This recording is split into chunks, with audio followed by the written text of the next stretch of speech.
Discúlpenme, muchas gracias. Entonces, como les decía, el contenido de aire es de dos tipos, aire atrapado y aire incorporado. La única forma de tener aire incorporado es mediante el uso del aditivo incorporador de aire.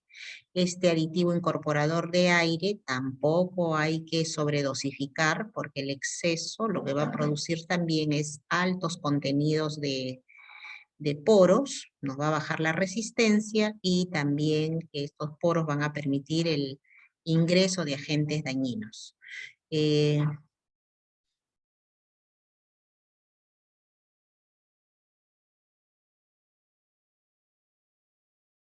Ok, ¿no? Entonces acá, por ejemplo,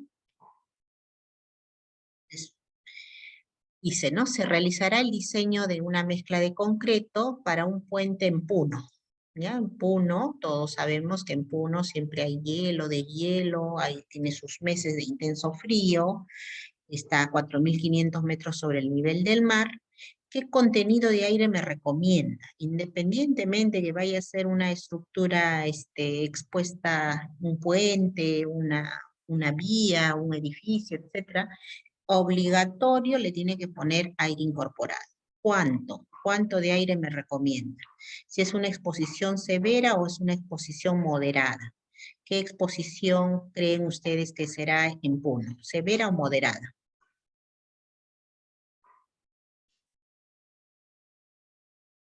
Tienen dudas si es severa o moderada, se van a la severa, ¿ya? Que es lo que de todas maneras va a funcionar.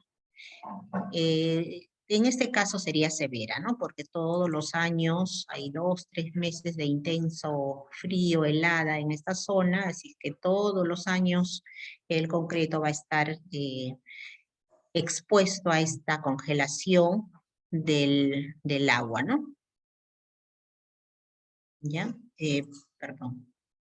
Acá no les puse la respuesta. Bueno, sería pues acá va a depender, pongamos, le tendría que dar que el tamaño de la piedra es de 3/4.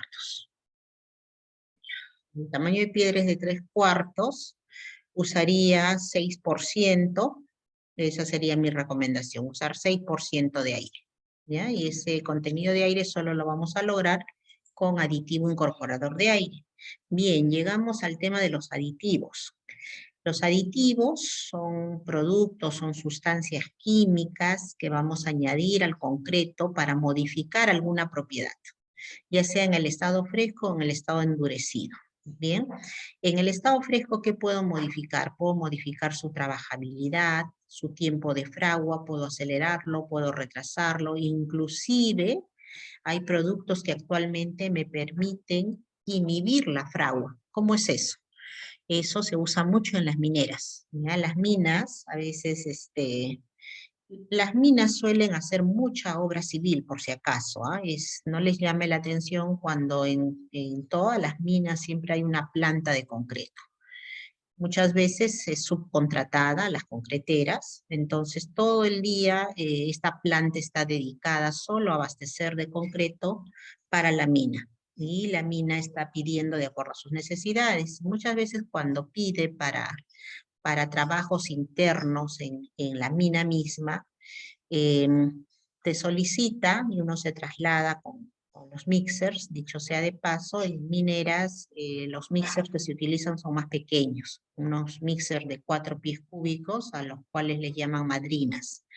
Entonces, esas madrinas se transportan hasta la bocamina y están a la espera que les den el pase para el ingreso, ¿no? Mediante bombeo, por supuesto, hasta determinado sitio va a llegar estos pequeños mixers y de ahí en adelante hay que bombear el concreto.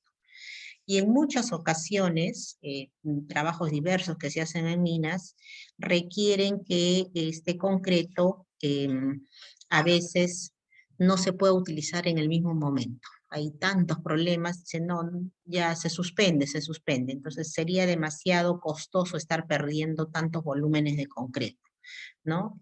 Y se suspende para el día siguiente, para las 48 horas. ¿Y qué hago con ese concreto? Ya está a punto de endurecer.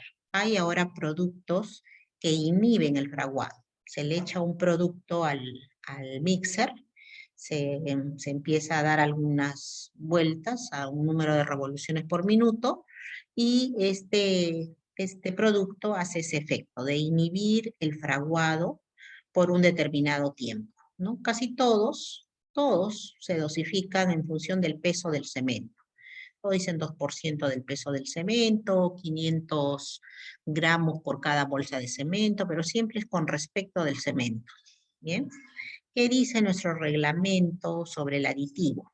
Dice que cuando estemos haciendo el diseño de la mezcla, usemos el mismo aditivo que vamos a utilizar en la obra.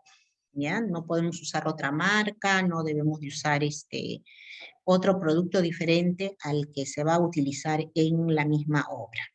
No hay que usar aditivos con cloruros, ¿ya? Sabemos que los cloruros atacan rápidamente al acero, prohibido usar aditivos con cloruros, sobre todo los acelerantes, ¿no? Antes se usaba mucho aditivo acelerante de fragua a base de cloruros, ahora no está permitido, ¿ya?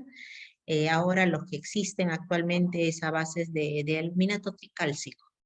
Bien, tenemos también otros aditivos, ¿no? Como los reductores, retardantes, acelerantes, y hay los polifuncionales, ¿ya? Estos polifuncionales hacen más de una acción. Por ejemplo, ¿no? Es reductor de agua y retardante. O sea, aparte que te reduce el agua, te retarda la fragua, ¿no? O hay reductor de agua y acelerante, que sería, por ejemplo, para el caso de Puno, yo utilizaría esto, un reductor de agua y acelerante. Todos estos productos tienen que cumplir con la norma de requisitos que está en la 334.088. Hay que tener mucho cuidado con el almacenamiento de estos productos, no deben de estar expuestos al sol, se degradan mucho con la luz solar, tienen todos ellos una fecha de caducidad, hay que estar atentos, por ningún motivo se puede utilizar productos que ya hayan pasado su fecha de vencimiento, ¿no? Parecerá redundante decirlo, pero mejor hay que decirlo, ¿no? Como dicen ustedes, si se tenía que decir, se dice, ¿no? Así que ya se los dije. Los aditivos en la obra hay que almacenarlos máximo por un periodo de 6 meses, ¿ya? No más de 6 meses. Esto, por ejemplo, muchas veces sucedía en el laboratorio, ¿no? Que a veces veíamos que necesitábamos un aditivo, a veces para la demostración justamente de ustedes, ¿no? Y empezábamos a buscar, teníamos aditivos de hace 1 año, de hace 2 años, esos aditivos ya deben de haber perdido sus propiedades, ¿no? Por ejemplo, les puse un ejemplito, dice, para el diseño de concreto para un puente en Puno se usará piedra de 3/4. ¿Qué aditivo recomienda utilizar? ¿Qué aditivo me recomienda utilizar? Es un puente. ¿Por qué pongo un puente? Es una estructura que va a estar a la intemperie, ¿no? Va a estar a la intemperie, va a ser hecha en Puno, con una piedra de 3/4 de pulgada. ¿Qué aditivo me recomienda y justifique, ¿no? Yo digo, recomiendo usar 6% del aire, y hay que usar obligatorio un aditivo incorporador de aire, ¿no? ¿Por qué? Porque cuando la temperatura en algún día, algún mes del año, baje, esté por debajo de los 0 grados, ¿qué va a suceder? El agua en el interior del concreto, esos 200 litros que habíamos dosificado por metro cúbico, esta agua, hemos dicho, va a empezar a hacer reacción rápidamente con los compuestos químicos del cemento, pero si no lo cuidamos, va a bajar su temperatura y se va a congelar. Y todos sabemos y hemos visto seguramente que cuando el agua se congela, se convierte en hielo, y cuando se convierte en hielo, aumenta su volumen. Y su volumen aumenta hasta en un 9%, ¿sí? Al aumentar el volumen genera presiones. Este incremento de volumen genera esfuerzos en el interior, y al generar esos esfuerzos, ¿qué va a hacer en el concreto que recién está adquiriendo su resistencia, está todavía débil, ¿no? Lo va a microfisurar. En la microestructura ya vamos a observar microfisuraciones, ¿no? pero nuestro concreto no va a estar expuesto solamente esa vez, sino va a estar expuesto muchas veces a estos ciclos de hielo y deshielo. Entonces, un concreto que va a estar expuesto a muchos ciclos de hielo y deshielo, va a repetir el fenómeno, ¿no? Que se va a incrementar el volumen, va a presionar al interior del concreto, se va a microfisurar, y esa microfisura pasa a ser fisura, esa fisura pasa a ser ya grietas, y las grietas se terminan desintegrando. En esta estructura que debió de haberme durado siquiera 50 años, cuando uno dice siquiera 50 años, no significa que a los 50 años hay que demoler. A los 50 años hay que hacerle algún tratamiento de reforzamiento, de mantenimiento, pero las estructuras de concreto duran muchísimo más, ¿no? Entonces, estas estructuras que no se consideraron adecuadamente durante su proceso de construcción, va a terminar pues durando muchísimo menos del tiempo de vida útil que debió de haber durado, ¿no? Además, el agua, ¿no? La presencia de esferas de aire con diámetros de 70 a 140 micras, que es el diámetro de las partículas de aire incorporado, que en micras, sí, son pequeñísimas, eso es lo que yo les decía hace un rato, son pequeñísimas, ¿no? Yo les puse el ejemplo del detergente, solo para que comprendan cómo se forman las burbujas, pero las burbujas que hace el incorporador son pequeñísimas, son de micras, ¿ya? Y van a tener un doble efecto, ¿no? El otro efecto que también van a lograr van a disminuir la exudación del concreto, ¿no? ¿Qué es la exudación? La exudación es el proceso por el cual el agua de la mezcla, parte del agua de la mezcla, asciende a la superficie. Asciende a la superficie del concreto, es más, en la superficie del concreto vamos a ver nosotros un espejo de agua, ¿no? Eso es agua exudada. Todos los concretos van a exudar, todos, pero la exudación tiene que ser controlada. Cuando es excesiva es nuestro problema, ¿no? Cuando es excesiva, también nos van a quitar durabilidad, pero sobre todo por exudación, la pérdida de durabilidad es en la superficie. ¿Por qué en la superficie? Fíjense ustedes, les estoy diciendo agua exudada igual a agua en la superficie del concreto. Imagínense que podemos medir la relación agua-cemento en esa superficie. En esa superficie yo saco ahí una muestrita y le veo cuál es su relación de agua entre cemento ahí en ese punto. Ahí va a haber bastante agua y unas cuantas partículas de cemento. Por lo tanto, ¿cómo va a ser la resistencia en esa superficie? Muy débil, ¿no?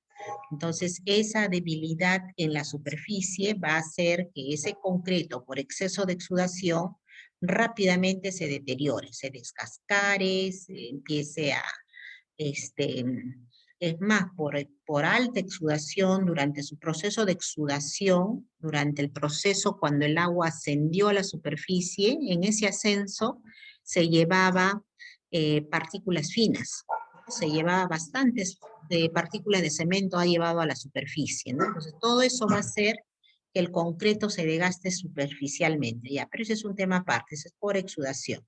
Estoy hablando ahorita del incorporador de aire que le está haciendo o cómo lo va a proteger a este puente, ¿no?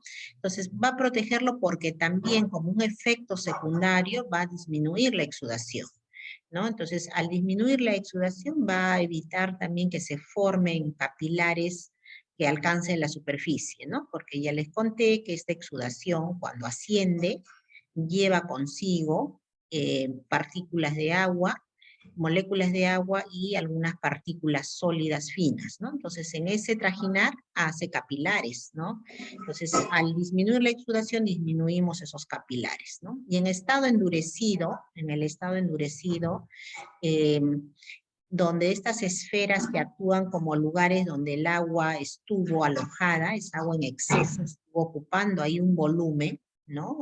Acuérdense, yo les dije, del volumen total del agua, solo una parte del agua entra en el proceso de hidratación. Hay otra parte del agua que lo único que va a estar haciendo dentro del concreto es ocupar un volumen. Ese volumen que está ocupando el agua, ¿no? Imagínense cuando se congele, va a expandirse, va a presionar al concreto, va a fisurarlo, ¿no? Entonces, todas estas ventajas tiene el incorporador de aire. Alguien me diría, profesora, ¿y es suficiente con el incorporador de aire? Miren, sería también muy bueno, también va a depender mucho a veces del presupuesto, pero sería muy bueno que adicionalmente a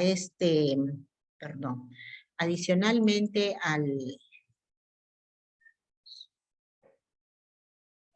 a lo que están poniéndole ya el incorporador de aire, sería excelente colocar un acelerante de fragua. ¿Ya? El acelerante de fragua. El acelerante de fragua lo va a ayudar las primeras horas, los primeros minutos al concreto, ¿no? Entonces, si yo estoy colocando el concreto en una época fría del año, obligatorio el acelerante, ¿ya? Y el incorporador va a funcionar en el futuro, en el concreto endurecido, cuando esos espacios, esos poros, esos vacíos, ese 6% de aire, este 6% de aire dentro del concreto, en ocasiones cuando hay intensas lluvias se van a llenar de agua. Y cuando baje la temperatura, esos poros que están ahí con agua, se van a congelar. Cuando se congelen van a expandirse y van a fisurar, pero como tiene suficiente cantidad de aires, tiene suficiente cantidad de vacíos, no va a llegar a saturarse. Esa es la explicación de cómo funciona el incorporador. Profesora, ¿y le puedo poner un acelerante? Sería excelente, ¿ya? Sería mucho mejor que además del incorporador de aire, le pongan también acelerante de fragua en climas fríos, ¿ya? Y las adiciones ultrafinas también se utilizan bastante, y acá tenemos a la microsílice, a la puzzolana, al metacaolín, al fly ash, más conocidos, ¿ya? Y los que más se utilizan. ¿Qué es la microsílice? También conocida como humo de sílice o sílice activa, es un producto inorgánico, son partículas ultra finas. Si nosotros comparamos una partícula de cemento con una partícula a ver acá, ¿no? Si comparamos nosotros una partícula de cemento con una partícula de microsílice, la microsílice es 100 veces más fina que el cemento, ¿ya? Son subproductos, la verdad es son subproductos que por lo general se obtienen de los hornos, de las fundiciones, de los altos hornos, así se les denomina, hornos que generan temperaturas de hasta 2000 grados, ¿no? Entonces, estos humos, estas partículas ultrafinas que se generan ahí, son recuperadas mediante unos filtros, y esos filtros recuperan este material que tiene luego propiedades puzolánicas, propiedades reactivas con el cemento. Y es muy utilizado la microsílice, por ejemplo, para las altas resistencias. Cuando quieren hacer ustedes concreto de alta resistencia, obligatorio tienen que utilizar la microsílice o la versión ya más moderna de la nanosílice.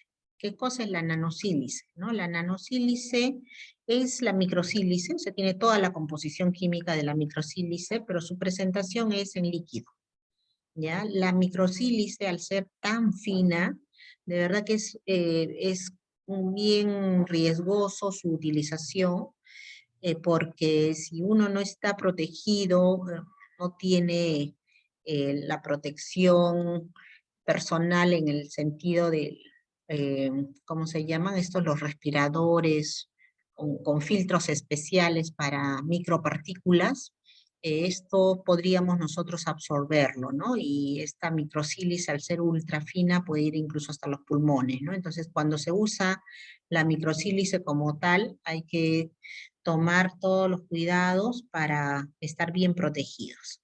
Entonces, como hay a veces complicaciones en esto, actualmente ya está saliendo esta microsílice en presentación líquida y se le denomina nanosílice. La puzzolana es un material que puede ser natural o artificial. En el Perú tenemos bastante puzzolana natural de origen volcánico.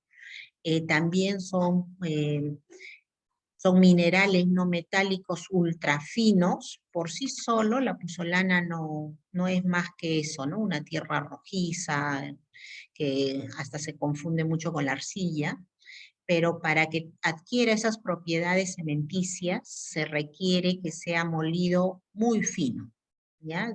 Cuando se le muele a una fineza, como les decía, menor que la partícula de cemento, adquiere propiedades puzolánicas. Y estas propiedades puzolánicas son buenas porque bajan el calor de hidratación, dan más resistencia a la presencia de sulfatos, y se utiliza de dos formas. Se utiliza como parte de la fabricación del cemento, ¿no? Cuando, ¿se acuerdan? Para hacer cemento nosotros hacíamos clinker, ¿no? Entonces, en vez de moler todo el clinker con el yeso, reemplazamos parte del clinker. La norma le permite hasta el 40% de ese clinker, puede ser reemplazado por una buena puzzolana. Entran al proceso de molienda final, la puzzolana con el clinker y el yeso, y sale el cemento puzzolánico. Esa es una forma de utilización de la puzzolana, pero también se puede utilizar puzzolana finamente molida como parte de la mezcla de concreto, como una adición al concreto, ¿ya? Y también nos da buenas propiedades. Otra variedad de estos productos ultrafinos son las cenizas volantes. Es un subproducto de la combustión sobre todo del carbón, ¿ya? En plantas generadoras de electricidad. Quizás acá yo pienso en nuestro país no hemos usado mucho, no usamos mucho, porque no es que tengamos muchas plantas generadoras de electricidad, como sí seguramente lo tienen los países desarrollados, ¿no? Pero sí estamos utilizando cada vez más, ¿no? Ahora, con mayor razón con esto del cambio climático, con el Tratado de Kioto que nos manda a generar las menores cantidades posibles de CO2, etcétera, ¿no? Entonces, estos productos realmente son subproductos de la fabricación de algún otro producto, ¿no? Eh, Igual que la microsílice, que la puzzolana, al ser ultra finas, pues nos generan eh, mejores propiedades de impermeabilidad en el concreto, también al ser muy livianas y con unas dimensiones mucho más pequeñas que el cemento, van a ocupar esos espacios que ni el cemento, ni la arena, ni la pasta logró ocupar, ¿no? También favorecen mucho el acabado, dan bastante resistencia contra los sulfatos y sobre todo hay una reacción que antes nadie le hacía caso y lo veíamos como teórico, que es la reactividad álcali-sílice, pero que estos últimos años ya se ha detectado que sí hay agregados reactivos en el país. Hasta hace algunos años no había evidencias de estas reacciones. Entonces, cuando uno abre un libro de concreto americano, ve que le dedica capítulos completos a la reactividad alcalicílice, y claro, nosotros como peruanos no entendíamos, o sea, ¿por qué tanto se afanan en estudiar y estudiar la reactividad alcalicílice, ¿no? Es que ellos ya habían tenido esos problemas de encontrarse con agregados reactivos. ¿Reactivos con quién? Con los álcalis. ¿Quién trae los álcalis? El cemento. O sea, el cemento es el alcalino, ¿no? Entonces, las sílices amorfas que pueden estar presentes en algunos agregados reactivos, reaccionan con estos álcalis del cemento. ¿Quiénes son los álcalis del cemento? El cemento, por ejemplo, en su composición química trae óxido de sodio, trae óxido de potasio. Esos son los álcalis, ¿ya? Entonces, estos álcalis que vienen normalmente en el cemento, cuando se encuentran con una sílice reactiva, ¿y dónde puede estar esa sílice reactiva? En los agregados. Reaccionan y producto de esa reacción generan expansión. Esa expansión termina en fisuración y la reactividad alcalicílice es temida porque sus reacciones son, pero muy feas realmente, ¿no? Es como cuando ustedes lanzan una piedra por ejemplo, a una luna del auto, ¿cómo se fisura eso?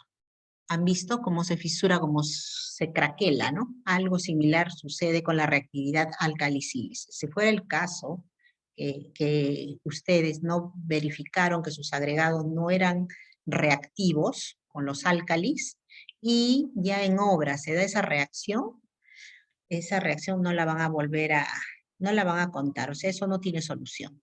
Ya es un daño muy grave que se le hace al concreto y a eso la única solución es demolición, no hay otra. Por eso es que los gringos le tenían tanto miedo, ¿no? Y pues habían estudiado tanto la reactividad sílice. Como les decía, hasta hace algunos años no era una preocupación para nosotros porque no había evidencias de agregados reactivos. Últimamente ya hemos encontrado en algunas zonas justo del sur del país, en Ayacucho fue una de ellas que se encontró, y recientemente en Arequipa se hizo una presa con CCR, y también cuando se analizaron las canteras aptas, 2 de ellas salieron reactivas al álcalis, ¿no? Entonces, sí hay canteras reactivas, hay que tener mucho cuidado, sobre todo cuando vayan a utilizar ustedes alguna cantera virgen, ¿no? De la cual no se tiene estudios, no se sabe su comportamiento, vale la pena chequear también si tienen algún tipo de agregado reactivo a los álcalis del cemento. Las propiedades del concreto, ¿ya? Que he puesto acá. A ver, en una mezcla de concreto se está usando 400 kilos de cemento, 850 de arena, piedra, agua. Se requiere mejorar la permeabilidad del concreto con el uso de la microsílice como cementante en 5% del peso. Expresar los nuevos contenidos de los materiales. A esto debió de haber ido antes, ¿no? Esto aquí era. Entonces, este de acá es un ejemplo de cómo usaríamos la microsílice y la pozolana, ¿no? En nuestra mezcla de concreto. Bien, entonces nos dan los datos de cuánto es cemento, de arena, de piedra, de agua. Acá está. Todo lo pasamos, el cemento lo paso a volumen, ¿ya? El peso entre el peso específico. Este es el volumen de cemento. Y me dicen que voy a usar el 5% del volumen del cemento. 5% sería este volumen de microsílice, ¿ya? Entonces, el nuevo volumen de cemento será 0.127 menos lo que ocuparía en la microsílice. Entonces, cemento va a ser 0.121 y microsílice va a ser 0.0635. Pero esta microsílice en peso sería este valor del volumen por su peso específico, ¿no? Su peso específico les han dado que es 2.500. Bueno, finalmente, ¿cómo queda esto? Pues lo único que hemos hecho acá es reemplazar en forma parcial al cemento, ¿no? Por microsílice. Entonces quedaría 380 kilos de cemento y casi 14 kilos de microsílice, ¿ya? Dentro de las propiedades, saben ustedes que tenemos 2 estados, el estado fresco y el estado endurecido. En el estado fresco, la principal propiedad, o la primera propiedad que medimos es el asentamiento, ¿no? En este asentamiento, aquí esta gráfica me pareció importante ponerla, fíjense, a ver, vamos a tratar de observarla más grande. ¿Qué me trata de decir esta gráfica, no? A ver, mírenla y a ver quién me trata de explicar qué entiende de esta gráfica. Fíjense, aquí cuando el asentamiento es 0, digamos, ¿sí? Cuando el asentamiento se está incrementando en 2.5 centímetros, acá el asentamiento se ha incrementado en 5, ¿no? Y así sucesivamente. Cada vez que voy incrementando el slam solo con agua, ¿ya? Solo con agua, no uso aditivos, voy bajando la resistencia, fíjense. Voy bajando la resistencia y más o menos por cada pulgada, ¿sí? De 7,5 a 10 hay una pulgada, ¿no? Por haber hecho ese aumento de 1 pulgada del slam, ¿cuánto le bajé la resistencia? Casi 5%. Entonces, si ustedes quieren modificar el slam, la consistencia del concreto solo con agua, tengan en cuenta que por cada pulgada que ustedes quieran aumentar de slam, le va a bajar su resistencia hasta el 5%. ¿Ya? Entonces, y también un dato que les voy a poner acá, ¿ya? Acá les voy a poner el dato.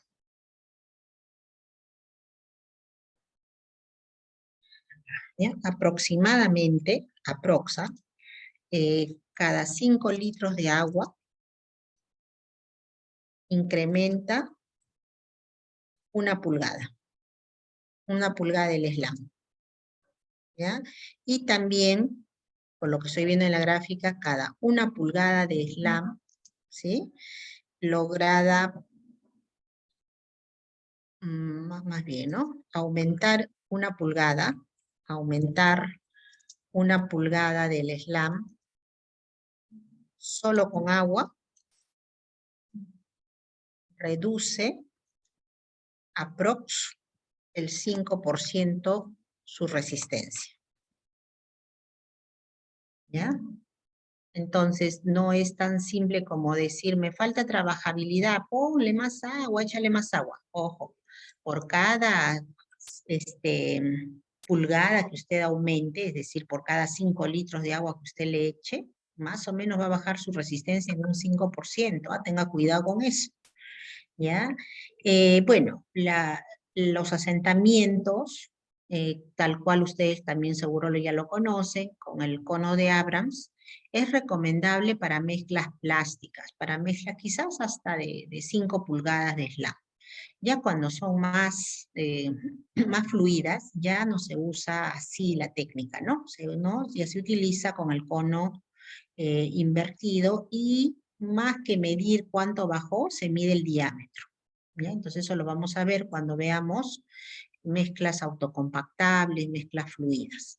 El peso unitario, el contenido de aire, pues es sumamente importante conocer el peso unitario del concreto, ¿no? A partir del conocimiento del peso unitario del concreto, yo puedo hacer varias cosas. Puedo hallar el rendimiento, también voy a ver qué fórmulas del módulo elástico le corresponden, etcétera, ¿ya?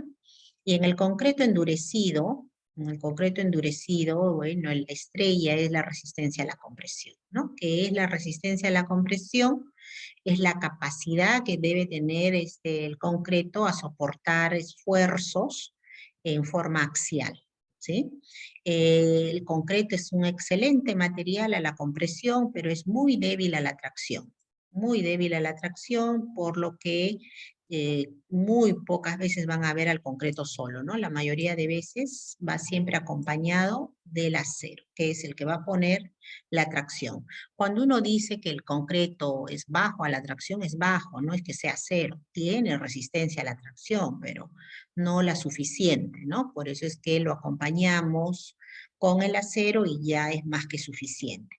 Entonces, cuando yo quiero medir la resistencia a la tracción del concreto, la voy a hacer con esta misma probeta con la que medí compresión, pero ahora la probeta ya no va a ir así en esta posición parada, ¿no? Sino ahora vamos a colocar a la probeta en forma echada. Acá tenemos la sección, la probeta está echada y la carga va a ir en toda la longitud de la probeta.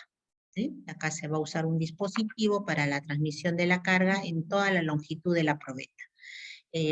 ¿No? Se comprime, o sea, es una tracción por compresión diametral, así se llama. Es tracción porque lo que voy a medir es eso, pero por una carga en compresión, ¿ya?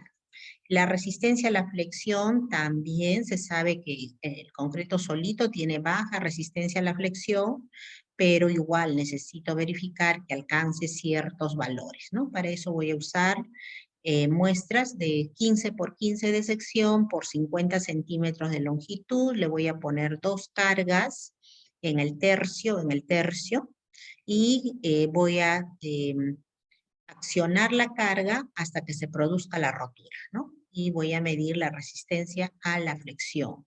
El módulo elástico es un parámetro también muy importante para el diseño de la estructura, Y acá es lo que les decía, ¿no? Hay fórmulas que se diferencian para determinar el módulo elástico. Si usted no lo puede evaluar en forma experimental, por la norma dice así, ¿no? Que es mejor evaluar el módulo elástico en forma experimental, pero cuando no sea factible, puedo usar algunas fórmulas, algunas expresiones empíricas. Si es un concreto de alta resistencia, estas son las expresiones que valen, dependiendo del tipo de agregado. Si es un agregado tipo calizo o si es un agregado tipo basáltico. Y ahí, si es de concreto de alta resistencia. Si fuera un concreto de peso unitario entre 1450 y 2500, menor a 2500, esta es la fórmula que se utiliza. Y si es concretos con pesos unitarios de 2300, 2400, lo que llamamos pesos normales, esta es la fórmula que se utiliza, ¿no? Donde F'C es la resistencia a la compresión del concreto. Conocido este valor del módulo elástico para los fines estructurales, para el cálculo, por ejemplo, de la cantidad de estribos, se utiliza el módulo de corte, ¿no? El módulo de rigidez al esfuerzo cortante, que es igual al módulo elástico entre 2.3, ¿ya? El módulo de elasticidad del acero, cuando no se calcula, puede tomarse como 200.000 megapascales. Eso es... y acá les había puesto un ejemplito. Esto para ustedes es súper fácil, ¿no? A otros capaz los tranqueo, pero para ustedes lo hacen con la mano izquierda. ¿Cuál debe ser el diámetro mínimo de un cable de acero que se quiere emplear en una grúa diseñada para levantar un peso de 10.000 kilogramos? Es una grúa que va a tener un cable de acero. Ese cable tiene que tener la capacidad de levantar 10.000 kilogramos y la resistencia a la tracción del acero es de 10 por 7 pascales, ¿ya? Y bueno, para no diseñarlo exacto a la rotura, sino darle un poco más de un factor de seguridad, te da el valor de 0.6. Bueno, eso es facilísimo, ¿no? Te están diciendo cuál es el diámetro, la carga, la resistencia que tiene el acero y el coeficiente de seguridad. Yo sé que esfuerzo es igual a fuerza entre área y fuerza es masa por la aceleración, en este caso la aceleración de la gravedad. Vamos a asumir 9.8 o 10, y bueno, el esfuerzo nos han dicho que es igual a 30 por 10 a la menos 7, la masa es 10.000 kilogramos, este es G, ¿no? Y de acá despejan y sacan el diámetro, ¿no? Entonces el diámetro es 2.04 centímetros, pero con este diámetro, cuando llegue a 10.000 va a romper, ¿no? Entonces yo quiero darle un factor de seguridad, pues para que no rompa cada vez que estoy levantando las cargas, ¿no? Entonces le damos un factor de seguridad de 0.6, que es lo que nos dice en el ejemplo, y ahora nuestro diámetro sale 2.63, ¿no? Con esto va a tener suficiente capacidad de levantar esta carga sin romperse. ¿Ya? Después ya lo miran eso con tranquilidad, que otra vez ya nos ganó la hora. Y hay una propiedad que también vale la pena medirla, sobre todo, acá voy a poner como recomendación, obligatorio medirla cuando están utilizando fibras. ¿Ya? Cuando se utilizan fibras, no importa si sean fibras metálicas, fibras sintéticas, pero igual hasta fibra animal puede ser. Las fibras o fibra vegetal, las fibras se supone teóricamente que van a mejorar la resistencia residual. ¿Ya? ¿Qué cosa es la resistencia residual? Es la capacidad del material a que inclusive llegó a la carga máxima, pero no rompe. Solo se deforma, se deforma, se deforma. Eso es resistencia residual. Por efecto de la fibra, miren, si un concreto ensayamos a flexión y apenas se produce la primera fisura, rompe. Se rompe en dos el concreto, inmediatamente, instantáneamente. En cambio, si le ponemos fibras, vamos a observar que aparece una fisura, esa fisura se ancha, se multiplica, pero no rompe todavía, ¿no? Entonces, ¿cuánto tiempo más desde que apareció la primera fisura, el concreto se ha deformado sin romperse? Eso es la resistencia residual. Entonces, esa resistencia residual hay que medirla cuando estemos utilizando fibras. Listo, creo que por ahora acabé esta parte de las diapositivas. ¿Alguna duda, chicos? ¿Alguna pregunta? Se abre los debates. Empiecen a preguntar. Joseph, ¿todo claro? Sí, profesora, todo claro. Gracias. Marina. Sí, buenos Marina. días. Más bien, sí, tenía una pregunta con respecto al trabajo de investigación, justo tomando el tema de resistencia residual. Sí. Estaba viendo con mi grupo que los ensayos se hacen con vigas. Entonces, ¿en los laboratorios vamos a realizar solo probetas o también podemos hacer vigas? Van a ser vigas, no van a ser muchas, habíamos coordinado con el jefe de práctica que creo que ustedes van la semana 6 o 7, esa semana 6 o 7 que van a preparar sus muestras, su probeta y sus vigas, ¿no? En el caso de resistencia residual, vigas, y por ahí una probeta, aunque sea para compresión, otra para módulo elástico, y aunque sea una viga para energía residual. Entonces la semana 6 o 7 que van, dejan preparadas esas y luego ahí en el laboratorio se los van a tener en curado. Cuando regresamos, después de 28 días, creo que es en la semana 13, sacamos las muestras y evaluamos, ¿no? Evalúas esto, resistencia residual, elasticidad y compresión. Entonces, con esos resultados redactas tu paper, ¿ya? Yo les recomiendo para el trabajo de investigación, a ver, un minuto. Ya, para el trabajo de investigación, bueno, el Google académico quizás, ¿ya? Hay que tener mucho cuidado también con eso, pero EBSCO es una buena base de datos, Scopus, ¿ya? Y Science Direct. Si es que no tienen ustedes acceso, sobre todo a estas bases de datos, yo les recomiendo lo siguiente, ¿ya? Entren a Indecopy, llenen su CTI Vitae. Inmediatamente, una vez que crean ustedes su CTI Vitae, les van a dar un usuario. Con este usuario, ustedes entren a la biblioteca virtual de Indecopy. Ahí se van a aburrir de la cantidad de información que van a encontrar. Más bien van a tener tanta información que no van a saber por dónde comenzar. Y ahí cuando entran a esa biblioteca virtual, ahí tienen estas que les estoy poniendo. EBSCO, Scopus, y hay más, pero es suficiente con estas de aquí, ¿ya? Ahora, si no quieren hacer esto, me da flojera, no tengo tiempo, me da miedo, bueno, lo que sea, también pueden consultar aparte de esto Cielo, ¿ya?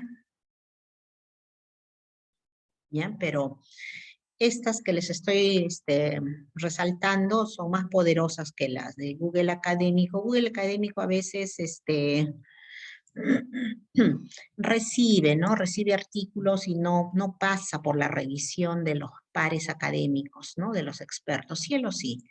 Pero estas de acá, estas son más exigentes. Estas así nomás no reciben cualquier artículo. Previo a su aceptación pasan por muchísimas revisiones, entonces son más confiables la información que van a obtener de estas. ¿Ya?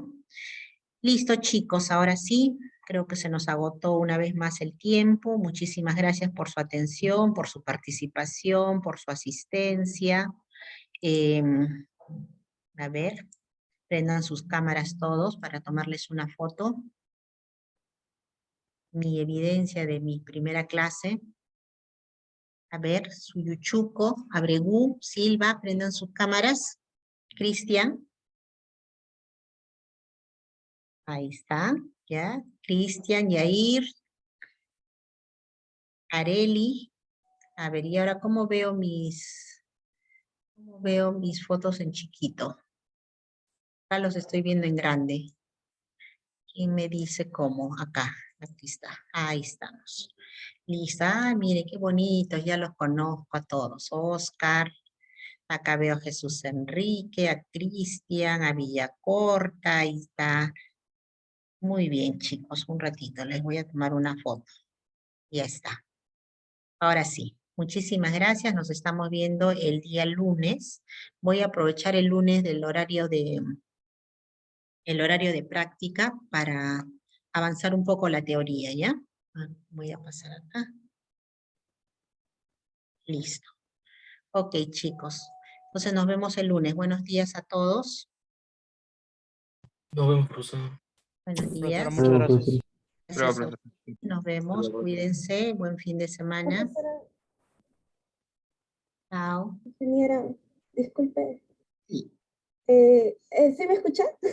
Creo sí, que sí te escucho. Dime. ya, también tenía una consulta. Si, bueno, he visto, cuando hemos estado investigando en grupo Ujú. de trabajo, hemos visto también que hacen comparaciones con la fibra reciclada. ¿Eso también podríamos usar en el laboratorio? No, porque es algo que ustedes se consigan la fibra reciclada, ¿no? Pero en el laboratorio, el profesor el día lunes que tuvimos reunión, nos dijo que tenían la fibra metálica y la fibra sintética. Entonces mejor trabajen con esas, ¿ya? Por si no, más complicado va a ser que ustedes ubiquen la fibra reciclada y todo, y sus propiedades, etcétera. En Profesora, cambio, la que... ¿Sí? así, Dime, sí, Luis. yo tengo una consulta con mi grupo. Usted nos dijo que de grupo 1 a 3 vienen a ser metálicas y de 4 a 6 sintéticas, ¿verdad? Sí, no, Sí. Ujú. o también podemos buscar de sobre metálicas. No, no, es la que le corresponda, ¿no? ¿Usted qué grupo Vale, es? vale, gracias. ¿Ya? La que le corresponda. Si les tocó sintéticas, concéntrense en fibras sintéticas. Si les tocó metálicas, en fibras metálicas. Es más, en el estado del arte, que esperamos verlo el día lunes, es con respecto del tema que les tocó. Si les tocó fibras metálicas, esperamos ver qué artículos, qué papers, qué libros han revisado sobre ese tema. ¿Ya? Listo, chicos, ahora sí, un buen fin de semana, es un fin de semana de reflexión familiar y también aprovechen para estudiar un poquito nada más, también relájense, ¿ya? Listo, ahora sí, nos vemos el lunes, chao.